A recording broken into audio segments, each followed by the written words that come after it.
তুমি যদি এখানে প্রফেশনাল হিসেবে কাজ করতে চাও তাহলে তোমাকে যেটা করতে হবে, তুমি যে কাজটা প্রত্যেকদিন দেখাতে পারবে তুমি কিন্তু সেই কাজটাই দেখাবে।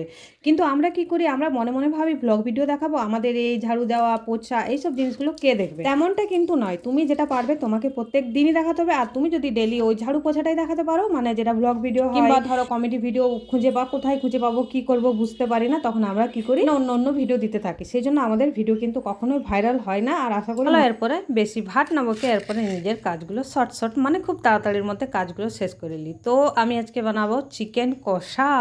তোমাদের কার কার পছন্দ বন্ধুরা তোমরা কিন্তু আমার কমেন্ট বক্সে অবশ্যই জানিও। তার জন্য আমি নিয়েছিলাম কাঁচা পাকা লঙ্কা। পাকা লঙ্কাগুলো এই জন্য নিয়েছিলাম যাতে একটু চিকেনটা লাল লাল রঙ আসে, কারণ আমি কাশ্মীরি লঙ্কা কিংবা অন্য কিছু কালার এগুলো আমি ব্যবহার করি না, সেই জন্য।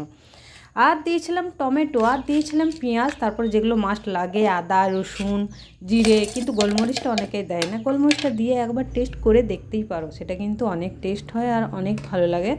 তো যাই হোক আমার সব মশলাগুলো পেস্ট হয়ে গেছে। আর আমি এদিকে যেটা নিয়েছিলাম একটা মাত্র আলু নিয়েছিলাম, সেটাকে এত ভাগ করেছি কারণ আমাদের ঘরে চিকেনের আলুটা সবাই খায় না, শুধু আমার ছেলে খায় আর আমি খাই, আর কেউ খায় না। আমরা দুজন একা খাই, মানে দুজন একাই আলু খাই। সত্যি কথা বলতে গেলে আলুটাই কেউ খাই না, আমরা দুজন ওই একাই আলু খাই। তারপরে যেটা করতে হবে, মানে আলুগুলোকে পুরো আমি লাল লাল করে ভেজে তুলে রেখে দিয়েছিলাম। তারপরে যে তেলটা ছিল সেই তেলের মধ্যে আমি পেঁয়াজ দিয়েছিলাম, মানে পেঁয়াজ যেটা কুচি করে রেখেছিলাম, যেগুলো দেখলে পেঁয়াজ কুচিগুলোকেও লাল লাল করে, তারপর যে মশলাটা পেস্ট করলাম সেই মশলাটাও তার মধ্যে দিয়ে ভালোভাবে মশলাটা ফ্রাই করে নিবে, মানে যতক্ষণ না তেল ছাড়বে না মশাই ততক্ষণ পর্যন্ত। তো যাই হোক আমি অত ভালো রান্না তো জানি না, কিন্তু যতটুকু রান্না জানি, কারণ এখানে অনেক দিনের শখ আছে যে আমি এখানে কাজ করব, তার জন্য আমি ভাবলাম আজ থেকে একটা করে মানে রান্নার ভিডিও দিব। তো আচ্ছা বন্ধুরা, তোমরা কি চিকেনের মধ্যে গোলমরিচ দাও?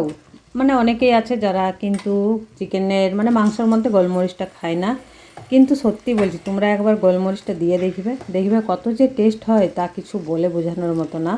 আর চিকেনের মধ্যে যে গোলমরিচটা দেয় আমার মা কিন্তু দিত, সেই জন্য আমিও দিই। আর আমার মায়ের হাতে রান্নাগুলো সব থেকে বেস্ট। আমি জানি যে সবাই বলবে সবার মাই ভালো রান্না করতে পারে, হ্যাঁ সত্যি কথা, সবার মাই ভালো রান্না করতে পারে। তো আমার মাও ভালোই রান্না করতো।